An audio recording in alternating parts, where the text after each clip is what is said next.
ছোলার ডাল ছাড়া কি কাবাব তৈরি হয়? হ্যাঁ হয়। চলুন দেখিয়ে দিই। আমি কিন্তু আজকে পাটনায় মটর ডাল দিয়ে এই কাবাবটা তৈরি করব। প্রথমে আমি এই পাটনায় মটর ডালগুলাকে ভালো করে ধুয়ে পরিষ্কার করে নেব। এরপরে হাড় ছাড়া কিছু মাংস আমি এখানে দিয়ে দেব।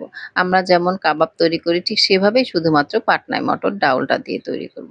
এখন দিয়ে দেব কাঁচামরিচ, রসুন, পেঁয়াজ, আদা কুচি, এরপরে দিয়ে দেব লবণ এবং কিছুটা পানি দেব।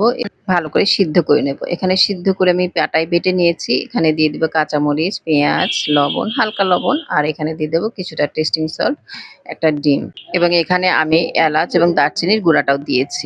আপনারা যদি কাবাবটা রেখে খেতে চান তবে অবশ্যই পেঁয়াজটা ভেজে দেবেন। আর যেহেতু আমি এখনই ভেজে ফেলবো এজন্য আমি কাঁচা পেঁয়াজটা দিয়ে মাখিয়ে এভাবে কাবাবের শেপ দিয়ে তেলের উপরে ভালো করে ভেজে নেব।